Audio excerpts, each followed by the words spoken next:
50,000 से ज़्यादा लोगों से मैं अलग अलग सभाओं के माध्यम से मैं मिला।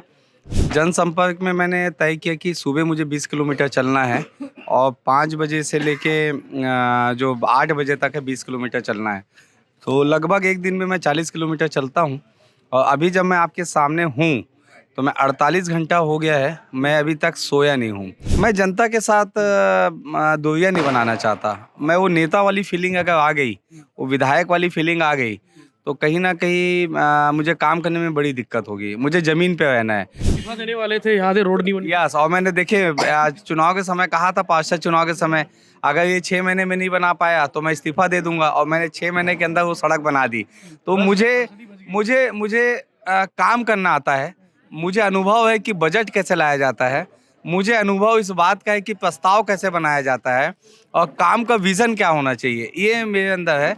गंगा जल की इसलिए कसम खाया कि आज इतने सालों से, 25 सालों से उस सूर्य कुंड को बनाने के लिए मैंने भी पीठ पे लाठियाँ खाई थी। मैं भी थाने गया था, जेल गया था मैं भी, क्योंकि मैं चाहता था वो बने। तो छठ पूजा होता है, लेकिन बाकी दिन जो है हमारे जो छत्तीसगढ़ी समाज है, जब शोक का समय आता है, किसी के यहाँ कोई देहांत होता है, तो महिलाएं नहाने के लिए, स्नान करने के लिए वहाँ पे जाती है।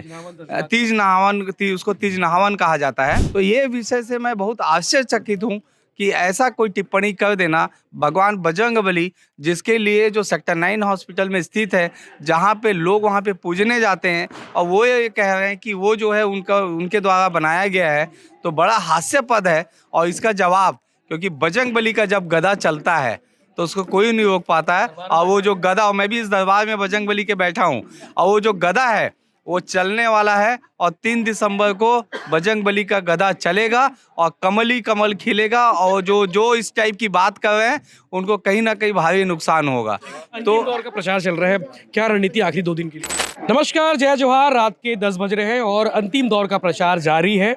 अलग अलग इलाकों में भिलाई टाइम्स की टीम भी पहुंचकर वहां का प्रचार दिखा रही है कि किस तरह से प्रत्याशी प्रचार कर रहे हैं। अभी हम वैशाली नगर विधानसभा के साकेत नगर कोहका में है, जहां इससे पहले हम आए थे, जहां पे बारिश के दिनों में हाल बेहाल था।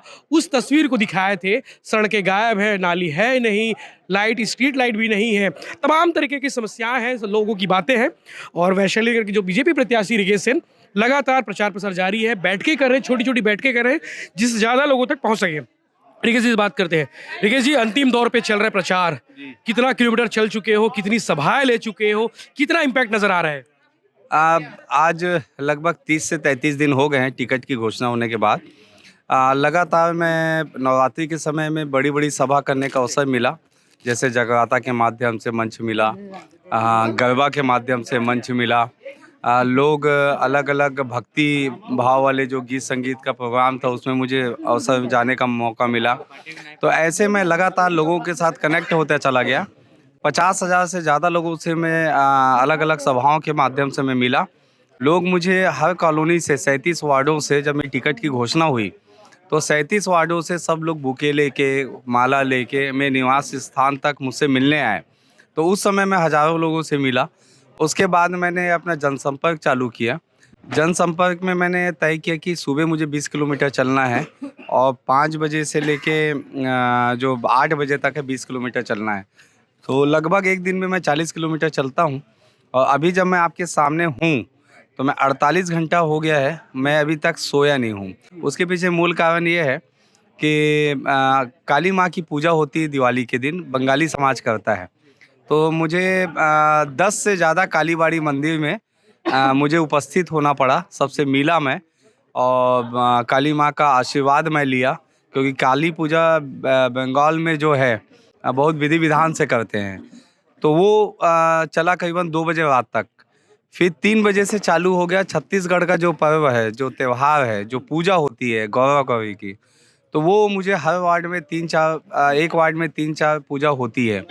तो कम से कम 50 से अधिक मुझे वहाँ जाना पड़ा, जो चला दूसरे दिन रात के 9 बजे तक। सोटा खाया कि नहीं खाया? सोटा खाया, उसका वीडियो भी आपको भेजूंगा। हाँ, तो वो 9 बजे तक चला। फिर 9 बजे के बाद हमारी को पहली बार खाया, इससे पहले भी खा चुके हो? नहीं, मैं पहली बार खाया। सोटा दिया जरूर हूँ मैं। हाँ, तो वो जो है 9 बजे के बाद कोर कमेटी की बैठक हुई, जो रात के 1 बजे तक चली। फिर 2 बजे मैं अपने मित्र जो मेरे साथ जो बचपन से मेरे साथ हैं, उनके साथ बैठक किया। 3 बजे मैं सोने गया। 4 बजे मुझे जो है बैकुंठ धाम का जनसंपर्क करना था, तो वहाँ के संस्थापक हैं राजेंद्र ओरा जी, वो मुझे 4 बजे मेरे निवास से लेके चले गए और अभी तक। कैंप में भारी पकड़ है उनकी और आपके लिए जबरदस्त काम भी कर रहे हैं। जी, जी, बिल्कुल, राजेंद्र ओरा जी की एक अपनी पकड़ है और अभी मैं जिस वक़्त खड़ा हूँ यहाँ पे, तो ये 48 घंटा हो गया जो मैं सोया नहीं हूँ, लेकिन मुझे जब जनता का प्यार मिलता है, आशीर्वाद मिलता है, मेरी माता-बहनों को जब आशीर्वाद मिलता है, तो वो एनर्जी फिर से आ जाता है और ऐसा लगता है कि अभी भी आज मैं सुबह से जो है कैलाश नगर, ढांचा भवन और फौजी नगर का जनसंपर्क किया और अभी मैं गांधी कॉलोनी, दीक्षित नगर और ये जो आपका साकेत नगर है, ये 3 जगह का भी शाम को मैंने किया। तो एनर्जी कुर्सी टेबल रखी हुई है, आप जमीन पे बैठे हो, सीढ़ी पे बैठे हो। मैं जनता के साथ दूरियां नहीं बनाना चाहता। मैं वो नेता वाली फीलिंग अगर आ गई, वो विधायक वाली फीलिंग आ गई, तो कहीं ना कहीं मुझे काम करने में बड़ी दिक्कत होगी। मुझे ज़मीन पे रहना है। मैं पार्षद रहा हूँ, तो मैं पार्षद आता हूँ तो मुझे ज़मीन की पकड़ मालूम है, क्योंकि रोड नाली बना देना ही विकास नहीं होता है। आप किसी के परिवार के साथ जुड़ते हो, ये जितने आप देख रहे हैं, अभी ये तय हुआ है कि किसी के यहाँ मैं चाय पीने जाऊँगा, किसी के यहाँ खाना खाने जाऊँगा, तो हम क्या घर में तो कोई नहीं होगा। बिल्कुल नहीं, बिल्कुल नहीं। मैं अलग-अलग कार्यकर्ताओं के यहाँ ही मैं खाना खाता हूँ और खाना तो खा ही नहीं पा रहा हूँ, क्योंकि नारियल पानी पीता हूँ, नींबू पानी पीता हूँ और एक आध रोटी खाने की कोशिश करता हूँ, लेकिन वो हो नहीं पाता है, क्योंकि अभी जब तक नींद अच्छे से नहीं आएगी, तो तब तक खाना अंदर जाएगा नहीं। तो ये एक मैं चाहता हूँ कि एक पारिवारिक वो बने और कुछ लक्ष्य मैंने तय किए हैं। क्या एनालिसिस किया, मतलब अभी तक इतने सारे वार्ड घूमे, 37 वार्डों में घूम, लगभग सारे वार्ड कवर हो गए होंगे। सारे वार्ड लगभग हो गए। आप भिलाई टाइम्स के दर्शकों को बताना चाहता हूँ कि कुछ कॉलोनी ऐसे मिले हैं, ऐसा लगता है कि ये भिलाई नगर निगम में नहीं है, ये वैशाली नगर विधानसभा में नहीं है। आप घासीदास नगर जाएंगे, 1 मिनट उस घासीदास नगर में आप ठहर नहीं सकते। इतनी बदहाल स्थिति है, ना नाली है, ना सड़क है, ना नहर है, ना पानी पीने की व्यवस्था है, ना लाइटें हैं ठीक से। आपको अगर घासीदास नगर का मैंने प्लान किया है, आर्किटेक्ट से डिज़ाइन करा के, भले एक बार में लगे 20 करोड़ रुपए, 25 करोड़ रुपए, जैसे मैंने शांति नगर को बनाया, 29 करोड़ रुपए मैंने शांति नगर पे खर्च किया था।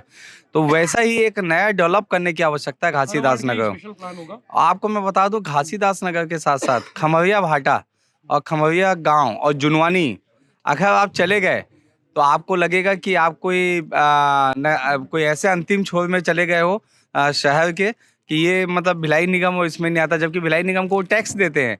उस गांव की सुध लेने वाला कोई व्यक्ति नहीं है। मैं बहुत आश्चर्यचकित हूँ। नालियाँ देख लेंगे बजबजाई हुई आपके है। वार्ड का प्लान है कि नहीं रामनगर, जहाँ से आप पार्षद हो? अभी तो तालाब के लिए मैंने 5 करोड़ रुपए लाया है। भूमि पूजन हो गया है, डोम शेड मैंने बनाई दिया है, मुख्य सड़क बनाई दिया है। जितने अंदर का जो है, क्योंकि 5 साल में सरकार नहीं होने की वजह से मुझे कई चीज़ों में मुझे नुकसान भी हुआ है। पैसा, क्योंकि मैं एक साथ अपनी गवर्नमेंट में पैसा ला पाने में सक्षम रहता था। इस्तीफा देने वाले थे, यहाँ से रोड नहीं बनी। यस, और मैंने देखिए आज चुनाव के समय कहा था, पार्षद चुनाव के समय, अगर ये 6 महीने में नहीं बना पाया तो मैं इस्तीफा दे दूंगा, और मैंने 6 महीने के अंदर वो सड़क बना दी। तो मुझे मुझे मुझे काम करना आता है। मुझे अनुभव है कि बजट कैसे लाया जाता है। मुझे अनुभव इस बात का है कि प्रस्ताव कैसे बनाया जाता है और काम का विज़न क्या होना चाहिए, ये मेरे अंदर है। कुछ चीज़ें मैंने तय की है कि कुछ हमारे महापुरुषों की प्रतिमा जिन्होंने छत्तीसगढ़ बनाने में अपनी भूमिका निभाई है। एक तो अटल बिहारी वाजपेयी जी, अगर वो हमें आशीर्वाद नहीं देते तो छत्तीसगढ़ राज्य का निर्माण नहीं होता। तो एक आदमकद प्रतिमा अटल जी की हो, ये मुझे ऐसा लगता है कि सारे लोग चाहते हैं, जिन्होंने छत्तीसगढ़ जो निर्माता है उनकी एक प्रतिमा लगनी चाहिए। जिन्होंने छत्तीसगढ़ में सबसे ज़्यादा अपनी भूमिका बनाई है, ताराचंद साहू जी, ताराचंद साहू जी की आदमकद प्रतिमा ये लगाने का एक सौंदर्यीकरण और एक प्रतिमा। स्वाभिमान नेता थे, लोग उनको पसंद करते थे, जन के नेता थे, जमीन से जुड़े हुए नेता थे, तो उन महापुरुषों की होगी। आपको एक बताना चाहता हूँ, आज लोग छत्तीसगढ़ महतारी की जय बोलते हैं और हम लोग की खुशनसीबी है कि पूरे भारतवर्ष में छत्तीसगढ़ एक ऐसा राज्य है जिसको माँ का दर्जा है। ठीक है, छत्तीसगढ़ माता बोलते हैं, छत्तीसगढ़ महतारी छत्तीसगढ़ी में बोलते हैं, और उस छत्तीसगढ़ माता को इस प्रदेश में अगर सही में अगर कोई पहली प्रतिमा अगर लगी है तो वो रामनगर में लगी है, जो विकेश सेन ने पहली प्रतिमा छत्तीसगढ़ में लगाई है। पहले कहीं नहीं लगी। उससे पहले कहीं नहीं लगी थी, और वो पहली प्रतिमा अगर किसी ने लगाया है तो विकेश सेन ने लगाया है, छत्तीसगढ़ में महतारी की प्रतिमा। तो वैसे ही मेरा प्रयास होगा कि जितने वार्ड हैं, वार्ड 37 तक, वो छत्तीसगढ़ छत्तीसगढ़ महतारी की प्रतिमा लगे। उसके पीछे उद्देश्य ये है कि जो नया जनरेशन है, आप देख रहे हैं भाभी लोग सब बैठे हुए हैं यहाँ पे, तो ये नया जनरेशन क्या होता है, जो बच्चे हैं वो दुर्गा माता को जानते हैं क्योंकि मंदिर जाते हैं, वो शीतला माता को जानते हैं, वो भारत माता को जानते हैं। लेकिन जब मैंने छत्तीसगढ़ महतारी की मूर्ति लगाई तो बच्चे पूछने लगे अपनी माँ से कि माँ ये बताओ ये कौन है। तो वो माँ फिर बताती थी कि बेटा ये छत्तीसगढ़ महतारी है। तो पूछता था बच्चा कि वो जो नीचे जो बना है वो क्या है, किस में बैठी है। तो माँ बताती थी धान के कटोरे में बैठी है। तो उसके हाथ में क्या है, दुर्गा माता के हाथ में तो तलवार रहता है, छत्तीसगढ़ महतारी के हाथ में क्या है, तो छत्तीसगढ़ माता के हाथ में हसिया है। वो खेती किसानी करने वाले का जो औजार है वो है। तो जब तक हम अपने आने वाले बच्चों को संस्कृति का नहीं बताएंगे तब तक वो जानेंगे कैसे। और सबसे मेन बात जो है, मैंने कहा था कि हमारे यहाँ 32 से ज़्यादा तालाब हैं वैशाली नगर विधानसभा में। आज आप देखे होंगे मैंने उस दिन सूर्य कुंड बनाने की कसम खाई थी। हाथ में लेके वो अचानक से क्या हो गया था? गंगा जल की इसलिए कसम खाया कि आज इतने सालों से 25 सालों से उस सूर्य कुंड को बनाने के लिए मैंने भी पीठ पे लाठियाँ खाई थी। मैं भी थाने गया था, जेल गया था मैं भी, क्योंकि मैं चाहता था वो बने। 25 सालों तो छठ पूजा होता है, लेकिन बाकी दिन जो है हमारे जो छत्तीसगढ़ी समाज है, जब शोक का समय आता है, किसी के यहाँ कोई देहांत होता है, तो महिलाएं नहाने के लिए, स्नान करने के लिए वहाँ पे जाती है। उसको तीज नहावन कहा जाता है। तो तीज नहावन के लिए महिलाएं वहाँ जाती है। वहाँ पे एक अच्छा वातावरण पार्क का बन जाए सूर्य कुंड के माध्यम से, तो लोग वहाँ पे मॉर्निंग वॉक कर सकते हैं। इसके अलावा वाटर हार्वेस्टिंग, क्योंकि मैंने भेलवा तालाब के निर्माण में, नेहरू नगर का भेलवा तालाब है, 2005 से 10 के बीच में उसे हम लोगों ने बनाया। तो हमारा उद्देश्य ये था कि नेहरू नगर में उस समय पानी की किल्लत हुआ करती थी। तो वो जब हमने तालाब बनाया भेलवा तालाब, तो वाटर हार्वेस्टिंग का काम किया, अब लोगों को पानी की समस्या नहीं होती। तो ये जो विषय था, मैं चाहता था कि सभी जाति और धर्म के लोगों को उस तालाब का लाभ मिले, लोग मॉर्निंग वॉक भी कर सके। उसको पर्यटन स्थल बनाएंगे जिसमें नाव भी चलेंगे, लाइटिंग भी होगी, बहुत सुंदर तरीके से उसे सजाया भी जाएगा। ऐसे हमारे पास 32 तालाब है। कोकर में हमारे पास 3 से 4 तालाब है जो बहुत ही बेकार स्थिति में है। कुरुद गाँव आप चले जाइए, वहाँ पे एक तालाब है। उस तालाब में लोग पूजा भी करते हैं और शोक के समय में डुबकी भी लगाते हैं। तो वो तालाब की हालत बहुत बद से बदतर है। कुरुद में 4 तालाब है। तो ऐसे हमारे पास 32 तालाब हैं टोटल। 37 वार्ड है, 37 वार्डों की विविधता अलग अलग है। इसमें यूपी बिहार भी है, छत्तीसगढ़िया लोग भी है, तो सबके लिए प्लान रखे हो आप? मैं सभी के लिए, मेरा उद्देश्य है, मैं जाति धर्म को ना देख के, मेरा उद्देश्य सिर्फ विजन रहता है काम को लेना। चुनाव तो अभी चल रहा है, चुनाव परसों खत्म हो जाएगा। उसके बाद मैं ये नहीं देखता कि कौन सा मतदाता मुझे मतदान किया है, नहीं किया है, वो कांग्रेसी है कि वो कौन सी पार्टी का है। मैं सारे लोगों का, ये कॉलोनी का जब डेवलपमेंट करने निकलता हूँ तो लगातार जो है मैं सभी का करता हूँ। पानी का पाइपलाइन बिछाऊंगा तो उसमें कांग्रेसी लोग भी पानी पीते हैं, लाइट लगाऊंगा तो सारे लोग होंगे। तो ये चुनाव तक का ही सीमित होता है। उसके बाद जो है कहानी खत्म हो जाता है। उसके बाद डेवलपमेंट। टमाटर बांटे, तीजा पे करेला बांटे, दिवाली निकल गई है, कुछ बांटे और इसलिए बांटने की बहुत सारी इच्छा थी। मन था कि प्याज बांट दूं, क्योंकि प्याज महंगा है। लेकिन अभी आचार संहिता लगा हुआ है, मैं कुछ भी बांटने जाऊंगा तो मेरे जो कांग्रेसी मित्र है कहीं ना कहीं आपत्ति दर्ज करेंगे। हाँ, तो इसलिए जो है कोई भी ऐसा निर्णय मेरे द्वारा नहीं लिया जा रहा है।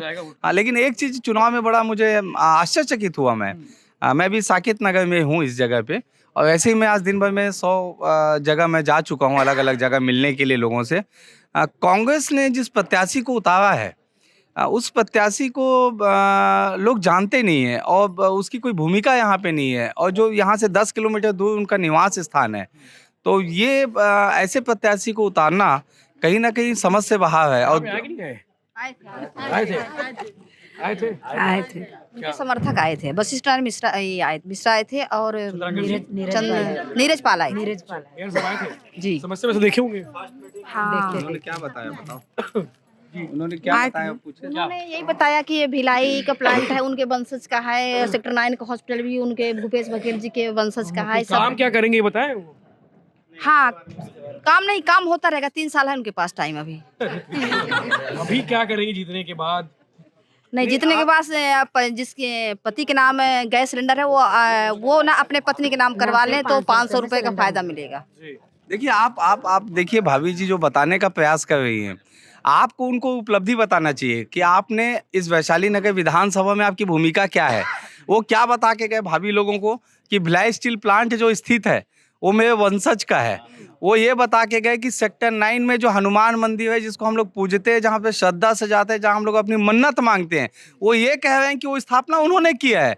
वो ये बता रहे हैं कि अगर आपको मोक्ष प्राप्ति चाहिए अपने जीवन में तो आपको जो है मुकेश जो कांग्रेस का प्रत्याशी है उसको मतदान करना पड़ेगा और तब जाके आप कर्ज मुक्त होगे। उन्होंने क्या कहा उस कांग्रेस के प्रत्याशी ने। जी आपके मित्र हैं वो। नहीं, मैं कांग्रेस प्रत्याशी की बात कर रहा हूँ। मैं कांग्रेस प्रत्याशी ने क्या कहा, अगर कोई भाषण दे रहा है तो कांग्रेस प्रत्याशी ने आपत्ति क्यों नहीं की। कांग्रेस प्रत्याशी का कहना है कि हम लोग का जितना मकान बना है वैशाली नगर विधानसभा में, वो पूरे वैशाली नगर विधानसभा में हम लोग सब जो है कर्ज पे डूबे हुए हैं कांग्रेस प्रत्याशी के, और हमको अगर कर्ज से मुक्ति चाहिए और मोक्ष प्राप्ति चाहिए तो उसको मतदान करना पड़ेगा। ये जिसने भी कहा है, जो भी नेता उस प्रिय मित्र है वो वशिष्ठ नारायण मिश्रा। मैं टिप्पणी नहीं करूंगा। कांग्रेस प्रत्याशी के साथ अगर कोई व्यक्ति आया है और वो इस प्रकार से, अगर मैं आया हूँ यहाँ पे, मेरा कोई साथी जो है अगर कोई ऐसी बात करेगा तो मैं तत्काल उस पर आपत्ति दर्ज करूंगा। तो ये विषय से मैं बहुत आश्चर्यचकित हूँ कि ऐसा कोई टिप्पणी कर देना। भगवान बजरंगबली जिसके लिए जो सेक्टर 9 हॉस्पिटल में स्थित है, जहाँ पे लोग वहाँ पे पूजने जाते हैं, और वो ये कह रहे हैं कि वो जो है उनके द्वारा बनाया गया है, तो बड़ा हास्यास्पद है। और इसका जवाब, क्योंकि बजरंगबली का जब गदा चलता है तो उसको कोई नहीं रोक पाता है। और वो जो गदा, और मैं भी इस दरबार में बजरंगबली के बैठा हूँ, और वो जो गदा है वो चलने वाला है, और 3 दिसंबर को बजरंगबली का गदा चलेगा और कमल ही कमल खिलेगा। और जो इस टाइप की बात कर रहे हैं उनको कहीं ना कहीं भारी नुकसान होगा। तो दौर का प्रचार चल रहा है, क्या रणनीति आखिरी 2 दिन के लिए। आखिरी 2 दिन के लिए यही है कि कल अनुराग ठाकुर जी जो केंद्रीय मंत्री है वो आम जनमानस से मिलने आ रहे हैं, वो एक मनोबल बढ़ाने आ रहे हैं। कल हमारी महारैली है, ताकि कई वार्डों तक अगर किसी गली में मैं नहीं पहुंच पाया हूं तो वहां पे हम लोग रैली के माध्यम से पहुंच जाए। और एक आपके चैनल के माध्यम से एक निवेदन भी करना चाहता हूं मैं कि कई जगह, क्योंकि 37 वार्ड है, बड़ा विधानसभा है, कोई घर छूट गया होगा, कोई गली छूट गई होगी, कोई मोहल्ला छूट गया होगा, कोई वार्ड छूट गया होगा, क्योंकि इंसान हूं मैं भी और हर तक पहुंचने का प्रयास करता हूं। लेकिन मेरे जो पार्टी के कार्यकर्ता नेता हैं वो बूथ पर्ची के माध्यम से लोगों तक पहुंच रहे हैं। आप लोगों को राष्ट्र भक्त वाली जो पार्टी है भारतीय जनता पार्टी, राष्ट्र हित में काम करने वाली, प्रदेश हित में काम करने वाली, नगर हित में काम करने वाली, शहर हित में काम करने वाली, ऐसे आप कमल निशान पे आप बटन दबाइए और आप भारी मतों से जो है प्रदेश के सारे जो प्रत्याशी उसको विजयी बनाने की मैं अपील करता हूं। और मैं नहीं पहुंच पाया हूं उसके लिए मैं हाथ जोड़ के मैं माफ़ी चाहता हूं कि किसी कारण अगर नहीं पहुंच पाया हूँगा तो मुझे माफ़ कर दीजिएगा। लेकिन 3 दिसंबर के रिज़ल्ट के बाद जो विकास की गंगा बहेगी वो निश्चित रूप से आपके हित पे होगी, ऐसा मेरा आप सबसे मेरा निवेदन है। ये थे रिकेश सिंह, और लगातार विधानसभा क्षेत्र में वार्डों में घूम रहे हैं, दौरा कर रहे हैं। रात के 10:30 बज चुके हैं, चूँकि लंबा हो चुका है वक्त और इंटरव्यू काफ़ी बातचीत भी हो चुकी है। अंतिम दौर का प्रचार जारी है, लगातार अपडेट्स आपको मिलते रहेंगे। बने रहिए भिलाई टीवी के साथ, चैनल को सब्सक्राइब जरूर करें। और दूल्हे हमारी चुनावी चर्चा और चुनावी यात्रा स्पॉन्सर्ड बाय दूल्हे साहब, सहेली ज्वेलर्स और केसरिया फैशन, इनके सहयोग से लगातार आपको अपडेट्स बहुत बेहतर से बेहतर मिल रहे हैं।